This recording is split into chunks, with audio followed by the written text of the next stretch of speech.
And I give the floor to Dr. Ferrero. She is research worker in the San Raffaele Hospital of Milan. She works in the immunology laboratory in the oncological department, and she will talk about cell food and how it improves the endothelial respiratory function of cells, and how cell food inhibits the formation of hypoxia-induced free radicals.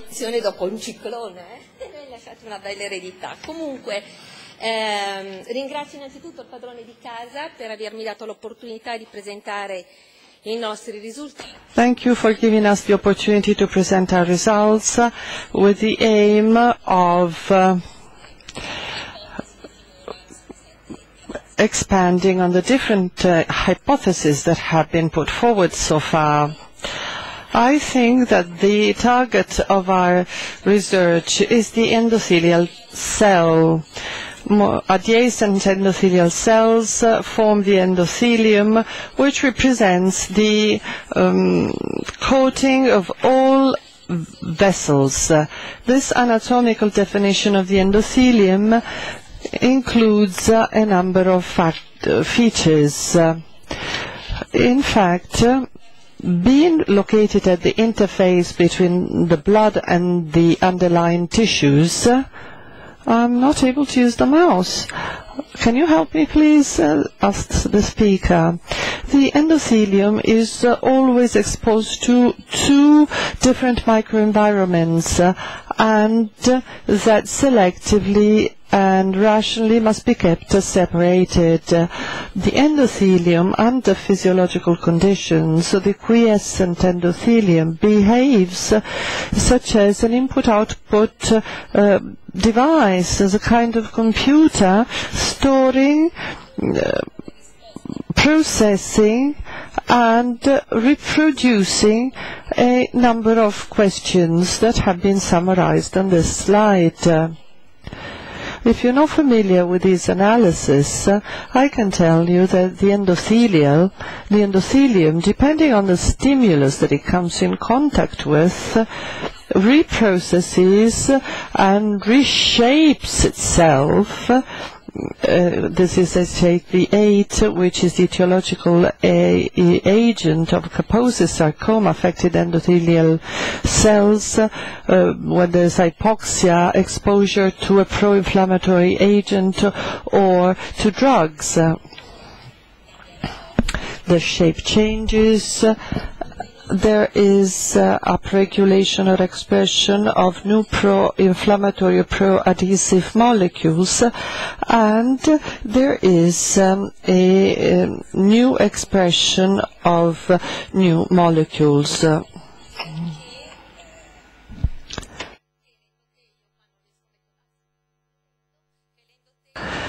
endothelium is a quiescent cell, and it is actually always active, always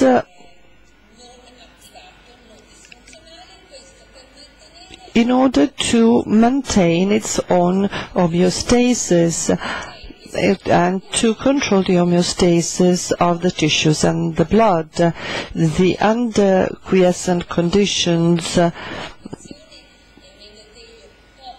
the endothelium is not pro-adhesive and thrombotic and anti-inflammatory because it controls the passage of pro-inflammatory cells.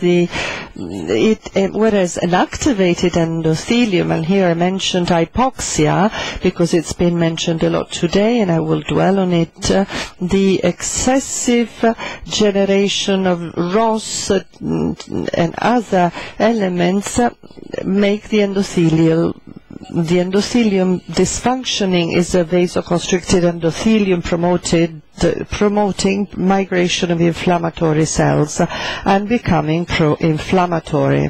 Hence the need to find compounds or molecules which regulate the endothelial activation and maintain the quiescent endothelium. It is a need and a new strategy. So all these works are energy dependent. I will not dwell on this. It's been explained already.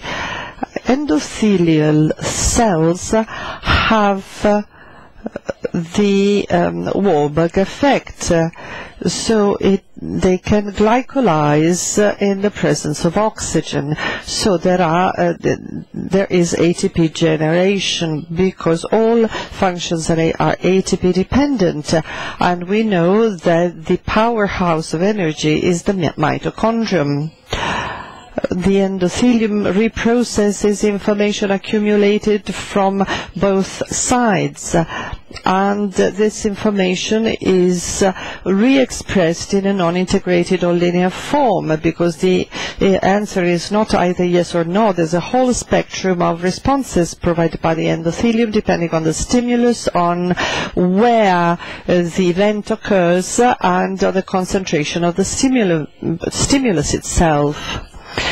The spectrum of responses is determined by the microenvironment.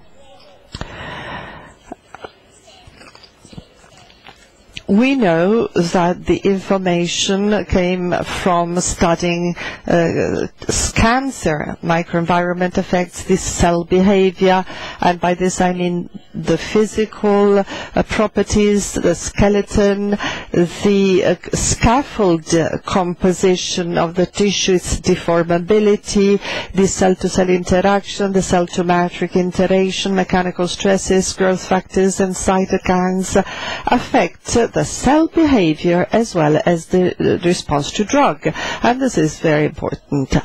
In the adult endothelium, the microenvironmental features affect the heterogeneity of the endothelium. The endothelial cells are all different because going through different tissues, the endothelium is affected. Just think about the blood-brain barrier.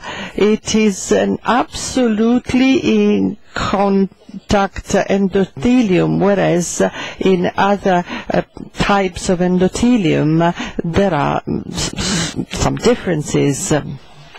In our study, we used primary endothelial cells, human, from the umbilical vein. These cells, in fact, have been universally accepted as mimicking the original native microenvironment plus cytokines, growth factors, heterotypic cells, mimicking environmental conditions such as hypoxia. And as you can see on the right, in these cells there is a reorganization mimicking the very structure of the original endothelium. I mentioned hypoxia. We have studied it extensively. Hypoxia is observed in many conditions, such as cancer, where acidosis and hypoxia are two negative side effects for the tumor cell and for the microenvironment.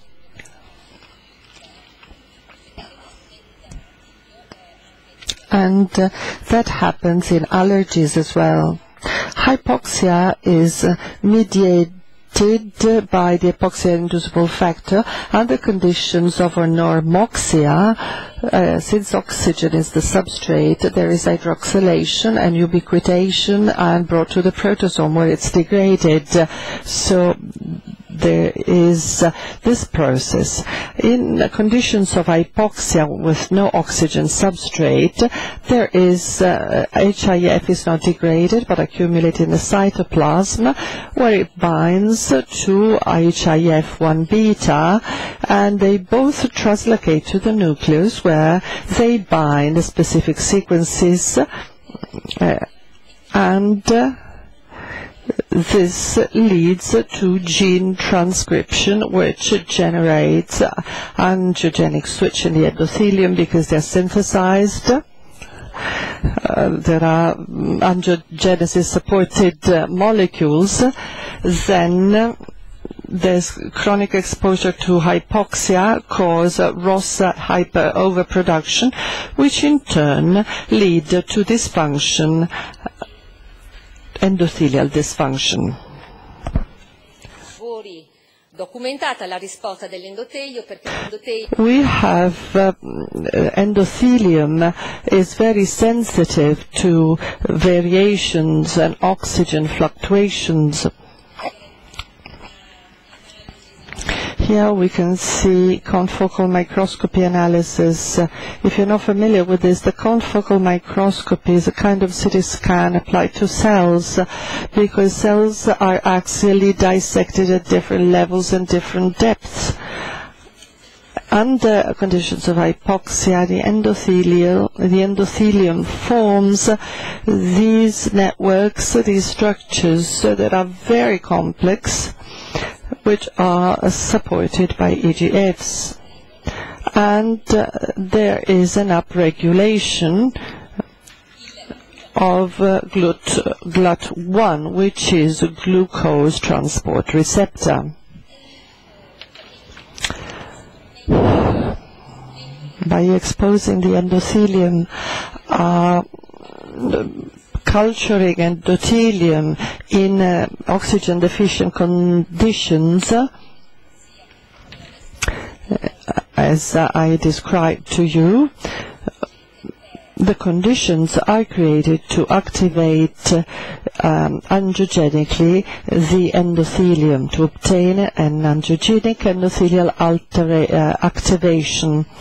H1F alpha can mediate adaptive responses that for all the cells that are oxygen deficient.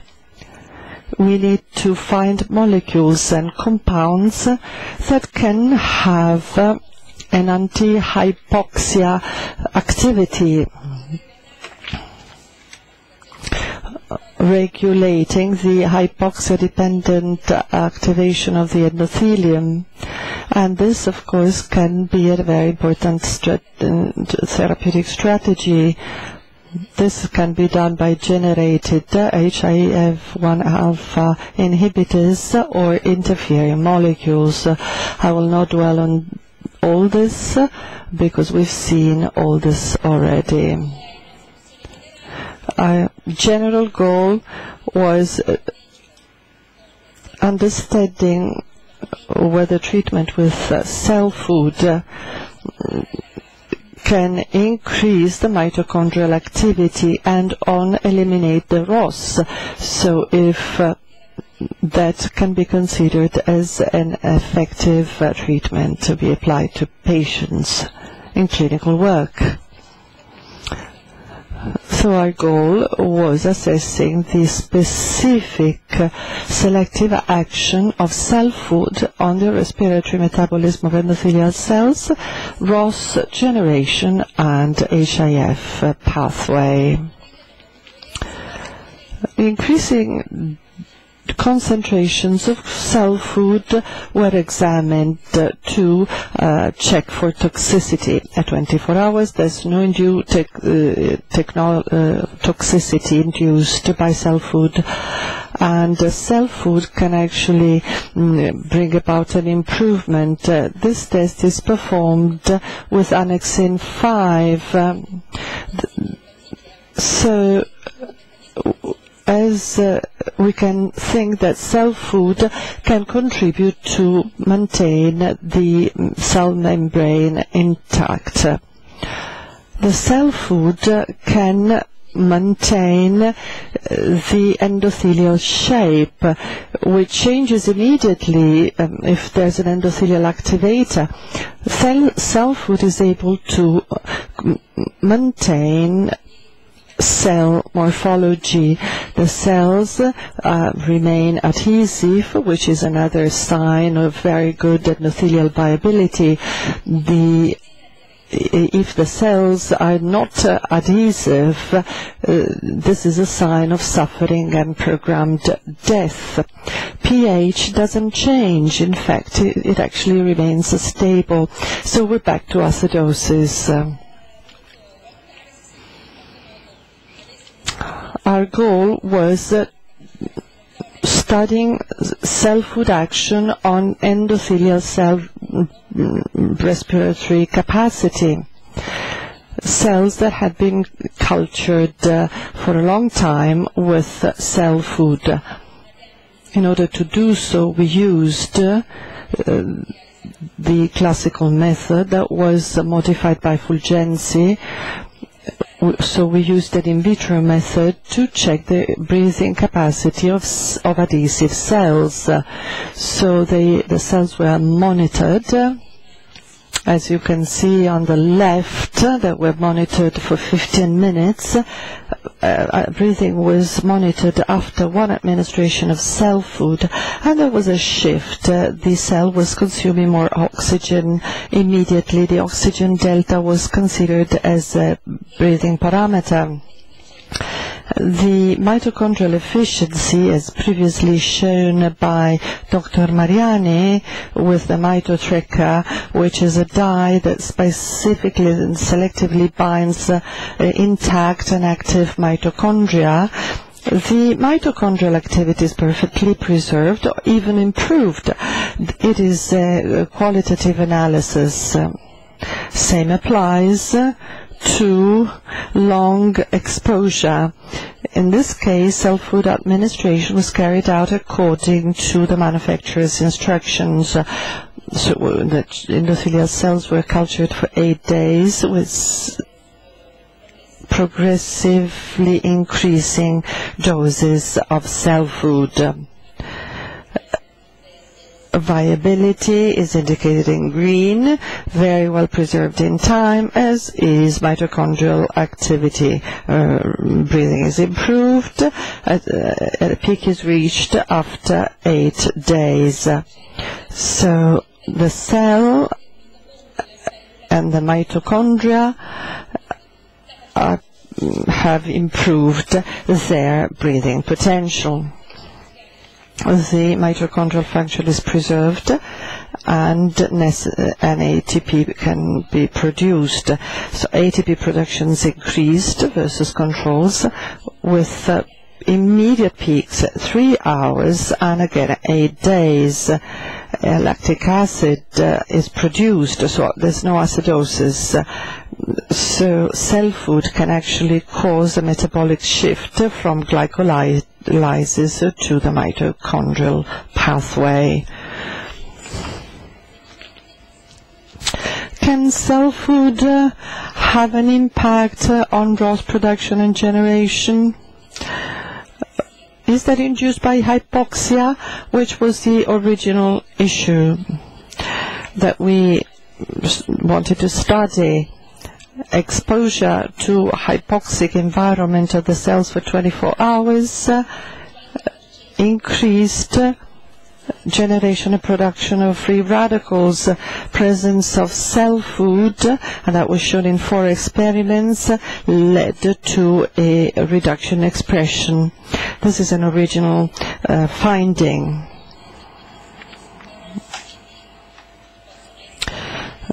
Superoxide mechanism can have a regulatory function.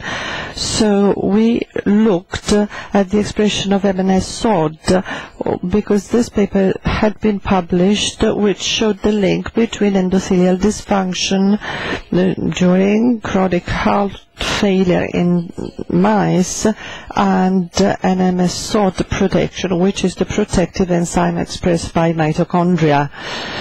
As you can see, under normoxic and hypoxic conditions, we have baseline production of enzymes which belong to the endothelial cell equipment.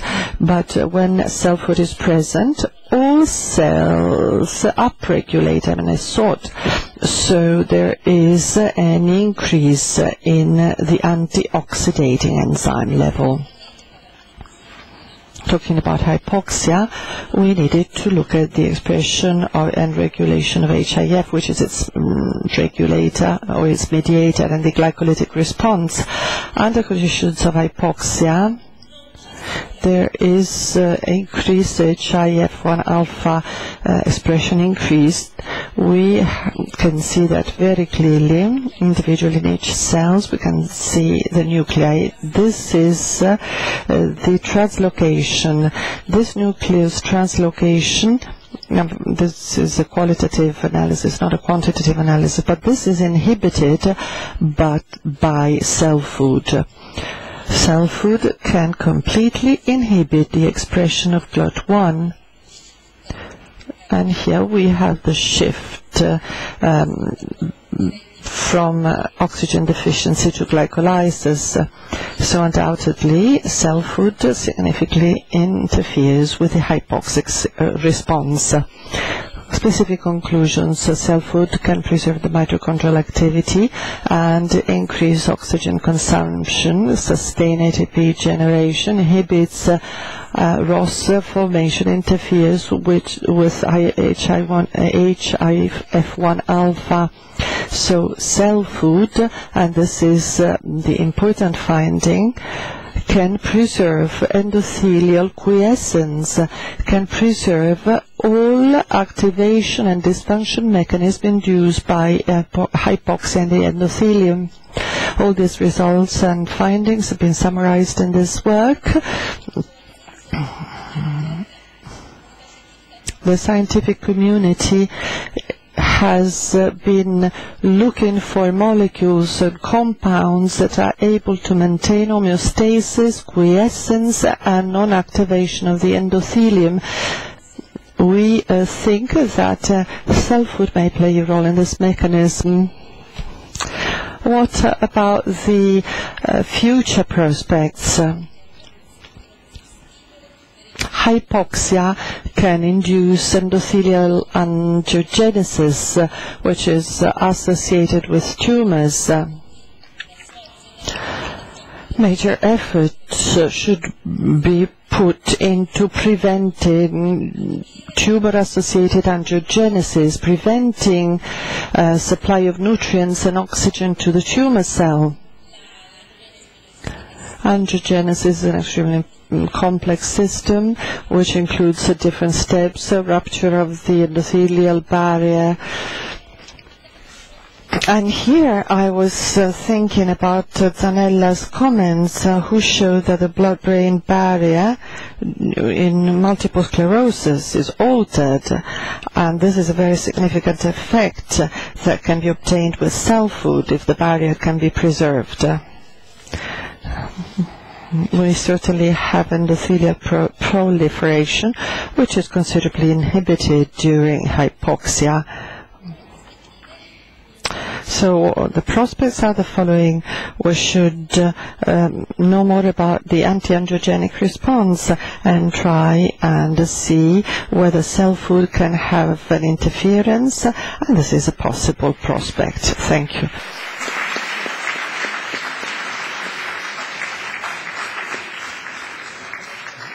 Grazie dottoressa Ferrero per la sua dotta esposizione. We'd like to thank Ms. Ferrero for her technical and brilliant presentation, which allows everybody to see how cell food is effective in inhibiting ROS production caused by hypoxia.